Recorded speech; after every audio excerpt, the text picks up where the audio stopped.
I don't get mad, I get even. Have you ever said it or felt like that?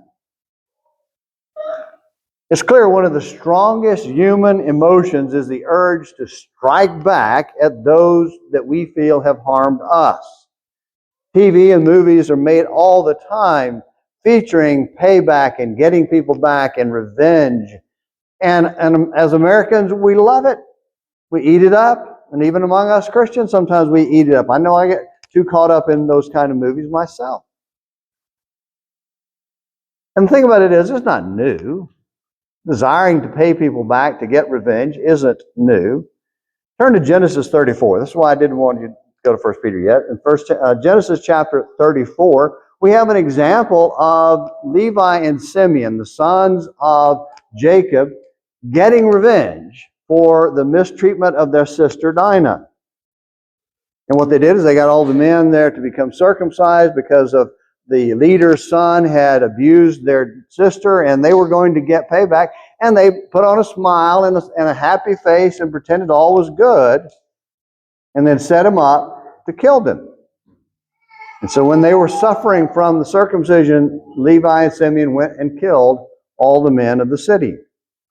And Jacob, instead of saying, yeah, that's right, we showed them, we got those evil guys, Jacob recognized that revenge was not good. In verse 30 of Genesis 34, we read this. Then Jacob said to Simeon and Levi, you have brought trouble on me by making me odious. He said, you make me stink.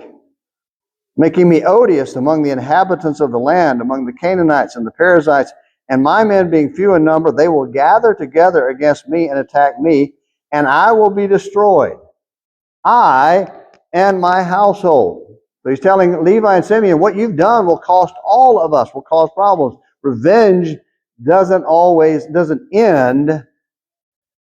It only begins or continues, perpetuates.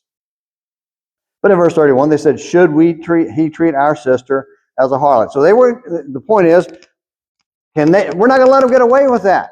We're going to make sure they pay for what they did. They stank, and they made Jacob stink. And we could spend hours looking at evidences and incidences of revenge, but you get the picture. And you know the movies, probably one in particular that you're familiar with that comes up. For everybody, it will be different.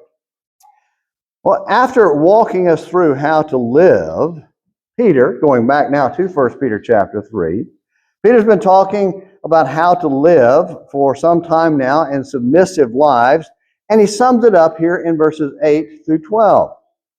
Verse 8 of 1 Peter chapter 3 says this, to sum up, all of you be harmonious, sympathetic, brotherly, kindhearted, and humble in spirit. And notice the contrast between Levi and Simeon and Peter here. Not returning evil for evil or insult for insult, but giving a blessing instead. For you were called for the very purpose that you might inherit a blessing. Remember, that goes back to Abraham and the promise to Abraham that in you God would bless Abraham and his descendants, and in Abraham and his descendants God would bless the world. For you were called for the very purpose that you might inherit a blessing. In verse 10, and then he quotes from Psalm 34 in verse 10, the one who desires life, to love and see good days, must keep his tongue from evil and his lips from speaking deceit. He must turn away from evil and do good. He must seek peace and pursue it. For the eyes of the Lord are toward the righteous, and his ears attend to their prayer, but the face of the Lord is against those who do evil. And so as Peter is wrapping up this section, this part of his book, where he's been talking about humble lives and submissive lives, and he's been talking about being submissive as sojourners, citizens, servants, spouses. These are all the things that we've looked at in previous lessons. He puts a bow on it. He sums it up with a call for us to be a blessing, for us to fulfill what God had said Abraham was supposed to fulfill. And in a sense, or in a fact, that's what God's proper purpose and plan was, is that we would receive the blessing that Abraham was bringing, and that is salvation through Jesus Christ, and that we would then in turn share that blessing, spread that blessing to the world around us by being different people. Unlike Simeon and Levi seeking vengeance, we are to be a people that bring a blessing. And so tonight's lesson in 1 Peter 3, verses 8 through 12 is about how to be a blessing. And it's interesting that, as I pointed out in a lesson a few weeks ago, looking at all of the Old Testament passages in 1 Peter, we could do 2 or 3 or 4 lessons, maybe more, on just the Old Testament quotes, either direct quotes, partial quotes, or just plain simple references to the Old Testament. Peter is filled with this Old Testament writing, but not only is he filled with this, he's also, as we're going to see, led by the Holy Spirit, saying the same thing that Paul effectively says in Romans chapter 12. Romans 12 is an expanded version of what Peter says here in chapter 3, verses 8 through 12. But here in this section, he returns to Psalm 34. Back in chapter 2, look in chapter 2 of Peter, and in verse 3. In verse 3 of 1 Peter 2, he says this. He talks about being newborn babes, longing for the pure milk of the word so that you may grow in respect to salvation. Verse 3 is from Psalm 34. If you have tasted the kindness of the Lord. That's Psalm 34, verse 8.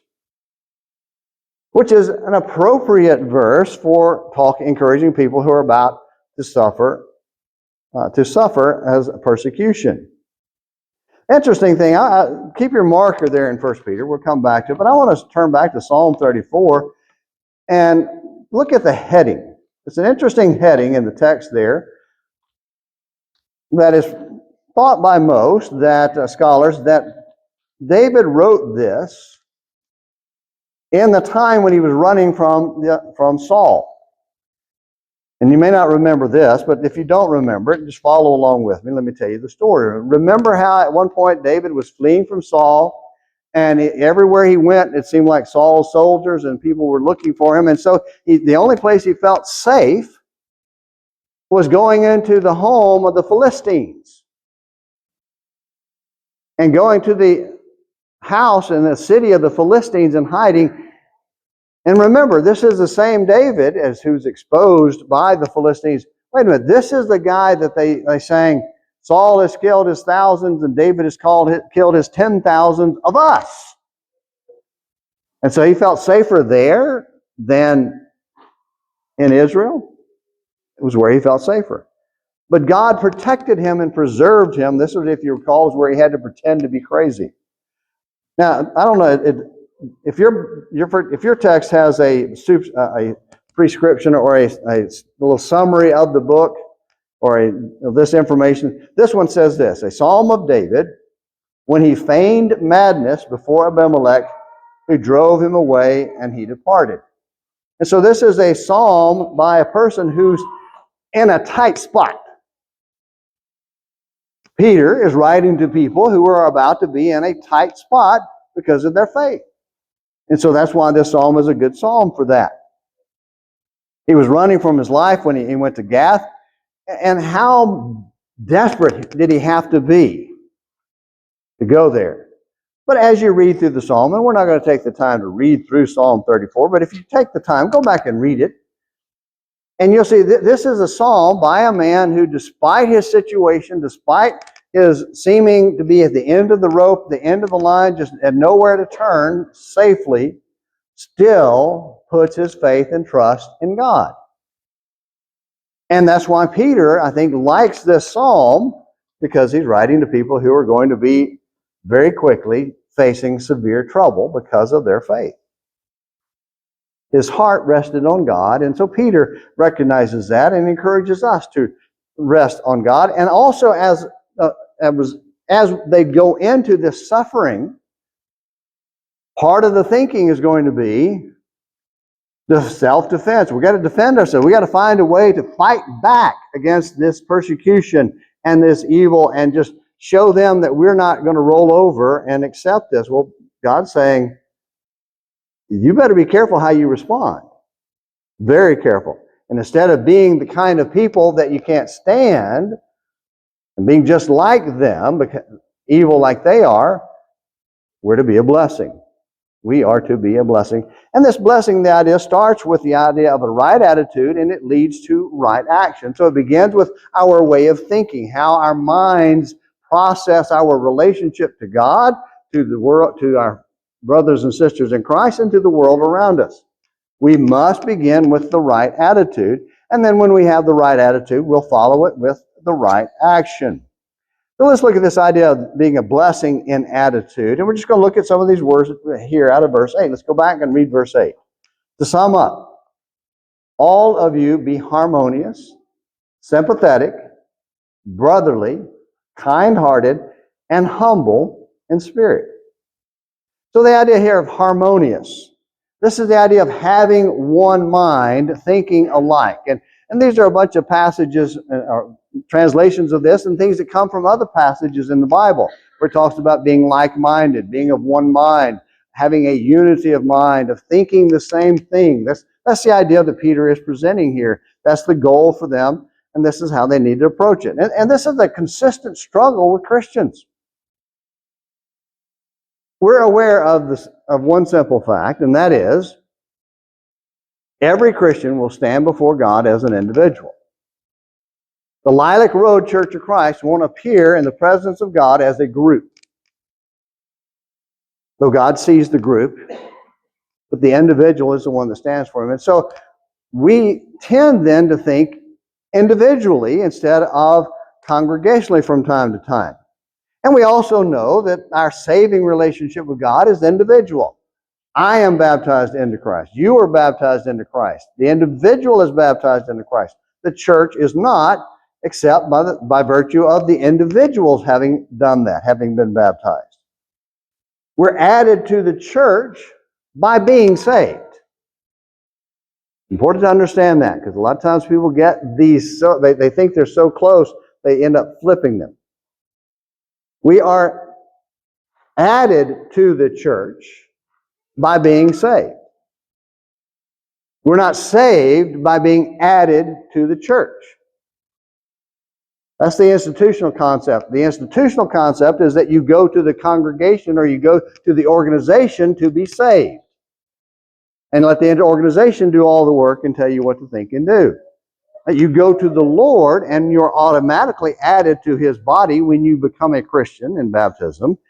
And then you join yourself to a local congregation, which is the only level of authority for collective action in the New Testament. But here's the problem with that. Sometimes that lends itself to us not being able to get along with each other. Especially if you don't say and think the same things that I think. Or, to be more accurate, I think 90% or more, I'm just kind of guessing here, winging it here, but a large percentage of the fights that happen between brethren isn't about doctrinal truth versus doctrinal error. And not to make light of that, those issues are important. We've been studying that in Timothy. Paul's saying if they're teaching false doctrine, turn them over to Satan. Don't let them be a part of the church.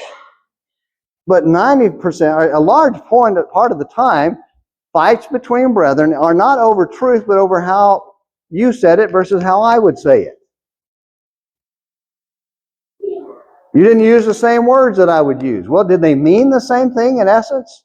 Well, maybe, but you still need to use the same words that I used, is the mindset. I've talked about that before in the word police. And I've dealt with and people who are quick to correct what they see as an inaccurate way of saying things. They just don't like the way, and a lot of times it's not so much that it's wrong, it's just different from a way that they're used to hearing it.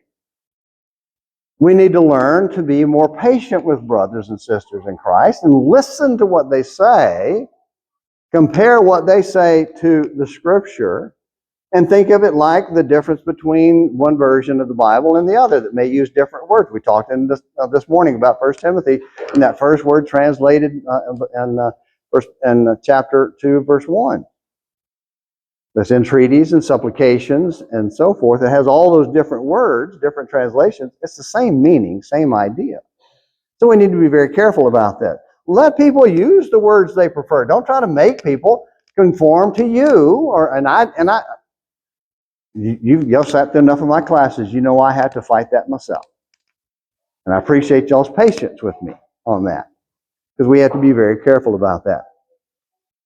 Sometimes it may be a poor choice of words that do lead to false doctrine, and that doctrine has to be rejected. But let's be sure we understand what's being taught, and then when it's incorrect, correct it gently.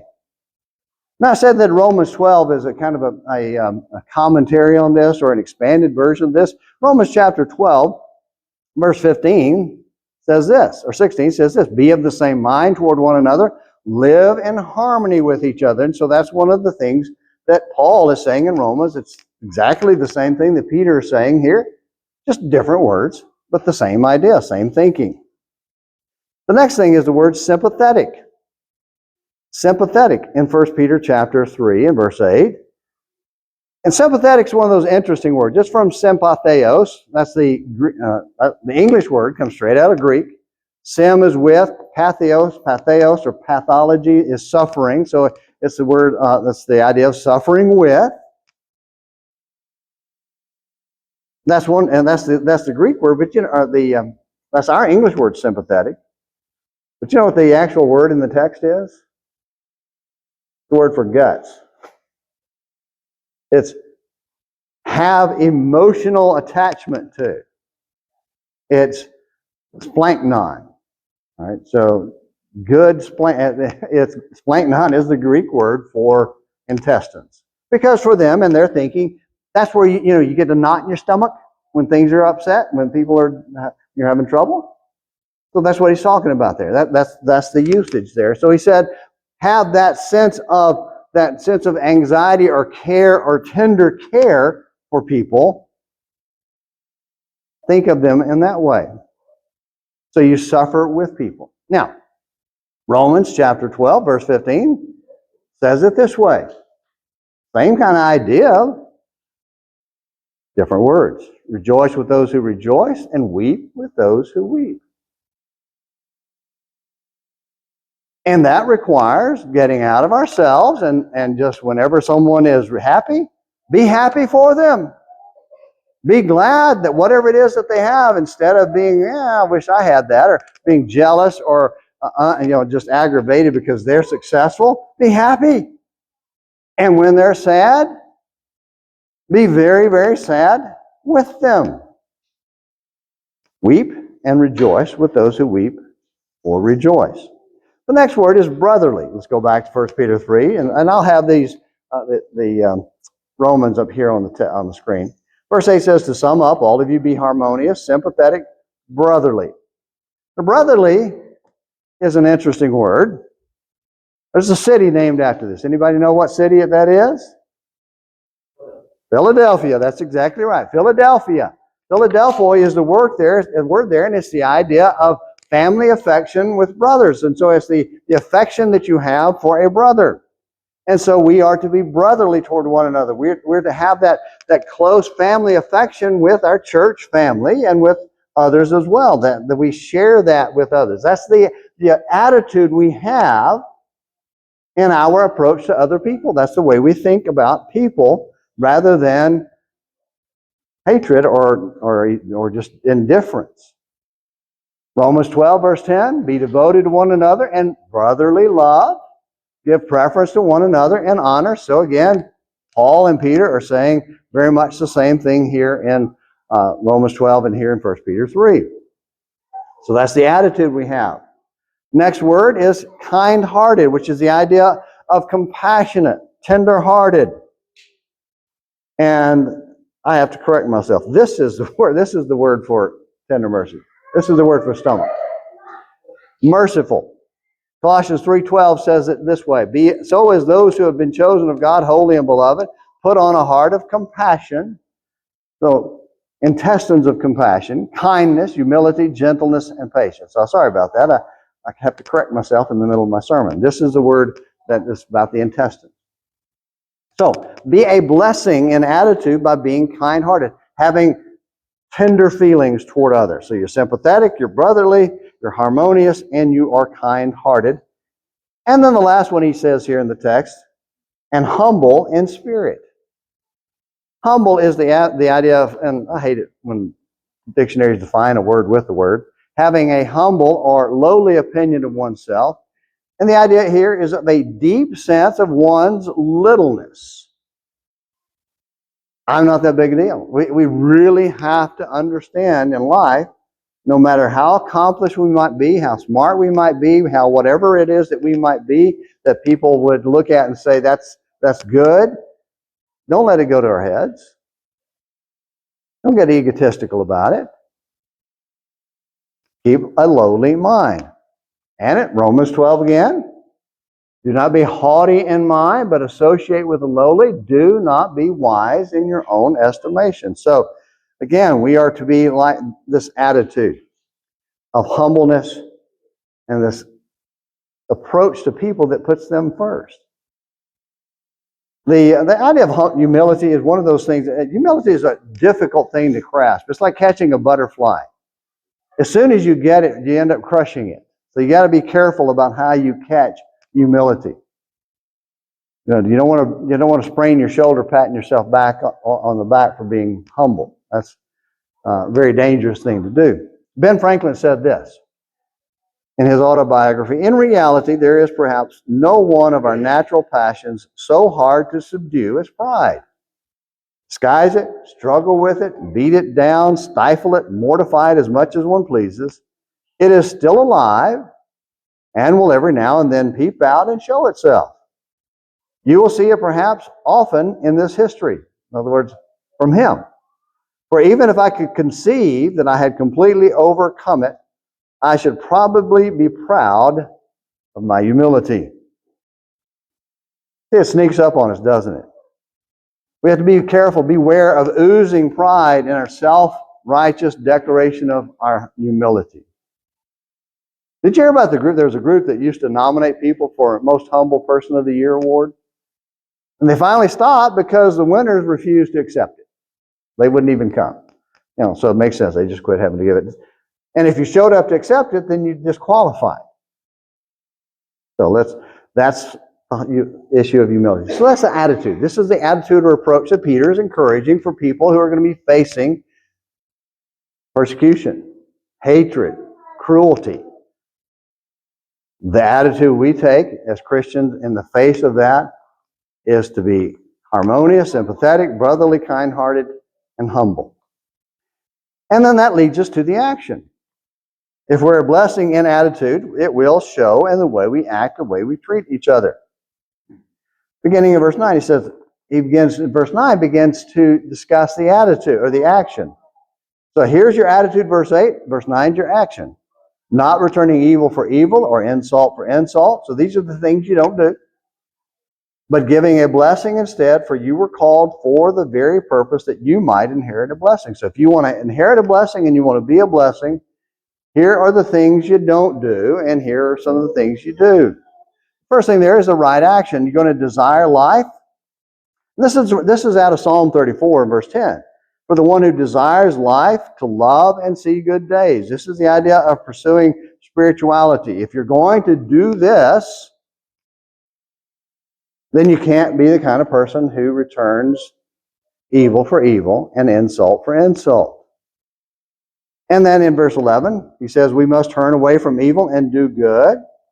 Or he says, one who desires life to love and see good days must keep his tongue from evil and his lips from speaking deceit. So no matter what anybody says about us, we cannot respond in kind. No matter how negative, how ugly, how nasty it is, do not respond in kind. Romans 12, verse 14 puts it this way. Romans 12, I didn't put this on the screen, so turn over to Romans chapter 12 and verse 14. Paul, again, echoing effectively or preceding Peter. I think he wrote actually before Peter, but in Romans chapter 12, verse 14, he says, bless those who persecute you, bless and do not curse. Again, this is not going to be easy. It's going to be very difficult, but this is the action that must come out of the right heart that has the right attitude. Don't be the person known for the barbs and the insults. Somebody insults you, you snap back with something just great put down. Be the opposite of that. Everything I heard about Jared this past week, he was the one that was a blessing with kindness and goodness to people. Be careful in our speech, the things we see and say and do. Turn away from evil. Say good words. Turn away from evil and do good. Those are the things he says here that are the actions of a person who has the right attitude. So, Peter's summing up his instruction to people who are getting ready to go through suffering and persecution. Get your mind right and get your life right. And getting your mind right means having the right kind of attitude. And getting your life right means doing the right things and not giving in to the desire to get vengeance or to get payback for someone that's hurt you or insulted you. Be a blessing. And so that brings us, as we wrap our lesson up, with this question. Are you a blessing in attitude and action? And this is a very key and crucial individual question. Am I a blessing to people? Do I bring encouragement and joy and peace into their lives? Or am I a cloud of negativity? Kind of person that I make people smile when I leave instead of when I come in the door. Which one is it? Now, all of us have different personalities, and not everybody's going to be as funny and somebody not as unique as a Jared, but not everybody's going to be like that. But all of us can work to be like that to the best of our ability and work at it. And work at it. Make sure we know the attitude we're supposed to have and the kind of actions that we're supposed to present in our lives and work on doing it. And guess what? We will be a blessing. Well, that's our lesson for this evening. If you're not a Christian, you need to become one. Because you can't be a blessing. You may be a good person. You may be a kind person. You may be the kind of person that people enjoy being around. But if you're not a Christian, all of that's going to end at the end of this life. If you want that to carry on into eternity, become a Christian. Or if you are a Christian and haven't been these things and need to work on your attitude and your action, if we can help you do that, let us know. If it's something you need to work on privately, get to work. Get busy being a blessing. If we can help you with that in any way, please come while we stand and while we sing.